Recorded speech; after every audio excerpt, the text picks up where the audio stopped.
क्या एक फूल तोड़ने की सजा इतनी बड़ी हो सकती है कि माता लक्ष्मी को 3 साल तक धरती पर नौकरानी बनकर रहना पड़ा। जानिए ये अद्भुत रहस्य है। भक्तों, एक बार भगवान विष्णु शेषनाग पर विराजमान थे। कई वर्षों से वो धरती लोक पर नहीं गए थे, इसीलिए उनके मन में भ्रमण का विचार आया। वे यात्रा की तैयारी करने लगे। माता लक्ष्मी ने पूछा, प्रभु आप कहाँ जा रहे हैं? विष्णु जी मुस्कुराकर बोले, हे लक्ष्मी, मैं धरती लोक पर भ्रमण के लिए जा रहा हूँ। माता लक्ष्मी ने विनम्रता से कहा, प्रभु क्या मैं भी आपके साथ चल सकती हूँ? भगवान विष्णु ने कुछ क्षण सोचा और बोले, तुम मेरे साथ चल सकती हो, लेकिन एक शर्त है। धरती पर पहुंचकर उत्तर दिशा की ओर बिल्कुल मत देखना। माता लक्ष्मी ने बिना सोचे हाँ कह दिया। सुबह सुबह दोनों धरती लोक पहुँचे। बारिश के बाद का मनमोहक दृश्य, चारों ओर हरियाली, शीतल हवा, पक्षियों की मधुर ध्वनि, धरती अत्यंत सुंदर लग रही थी। माता लक्ष्मी इस सौंदर्य में इतनी खो गई कि उन्हें अपना वचन याद ही नहीं रहा और अनजाने में उनकी नज़र उत्तर दिशा की ओर उठ गई। वहाँ उन्होंने एक अत्यंत सुंदर फूलों का बगीचा देखा।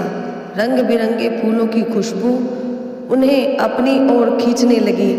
बिना सोचे समझे वह उस बगीचे में गई और एक सुंदर फूल तोड़ लिया। जब वह वापस विष्णु जी के पास आई तो देखा कि प्रभु की आंखों में आंसू थे।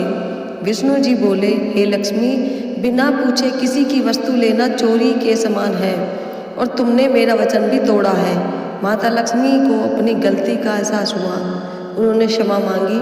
तब विष्णु जी बोले, तुम्हें इस गलती का प्रायश्चित करना होगा। जिस माली के खेत में तुमने फूल तोड़ा है, उसके घर 3 वर्षों तक सेविका बनकर रहना होगा।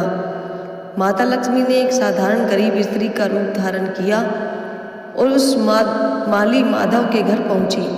माधव बहुत गरीब था। एक छोटी सी झोंपड़ी, पत्नी, 2 बेटे और 3 बेटियां। बड़ी मुश्किल से गुजारा चलता था। माता लक्ष्मी ने कहा, भैया मुझे अपने घर में एक कोना दे दो, मैं घर और खेत का काम कर दूंगी। माधव ने दया से कहा, बहन हम बहुत गरीब हैं, लेकिन अगर तुम हमारी बेटी बनकर रह सको तो अंदर आ जाओ। उसी दिन से माता लक्ष्मी वहाँ रहने लगी। अगले ही दिन से चमत्कार शुरू हो गया। फूलों की आमदनी बढ़ने लगी, घर में धन आने लगे, गाय खरीदी गई, जमीन बढ़ी, झोंपड़ी की जगह पक्का मकान बन गया। धीरे धीरे माधव का परिवार सुखी और समृद्ध हो गया। 3 वर्ष पूरे होने पर एक दिन माधव ने अपने द्वार पर एक तेजस्वी आभूषण से सजी दिव्य स्त्री को देखा। ध्यान से देखा तो समझ गया, अरे यह तो हमारी वही बेटी है, माता लक्ष्मी है। पूरा परिवार उनके चरणों में गिर पड़ा। माता लक्ष्मी मुस्कुराए और बोली, हे माधव, तुमने मुझे बेटी की तरह अपनाया, प्रेम दिया। तुम्हारी इसी भक्ति और दया से मैं प्रसन्न हूँ। मैं तुम्हें आशीर्वाद देती हूँ, तुम्हारे घर में कभी धन और सुख की कमी नहीं होगी। इतना कहकर माता लक्ष्मी भगवान विष्णु द्वारा भेजे गए दिव्य रथ पर बैठकर वैकुंठ लौट गई। तो भक्तों, इस कथा से हमें सीख मिलती है कि बिना पूछे किसी की वस्तु लेना पाप है और सच्चे मन से सेवा की गई जीवन बदल देती है। अगर आपको यह कथा पसंद आई हो तो कमेंट में जय माता लक्ष्मी जरूर लिखें। वीडियो को लाइक करें, चैनल महादेव कृपा को सब्सक्राइब करें और शेयर करें ताकि यह दिव्य कथा हर भक्त तक पहुँचे। हर हर महादेव।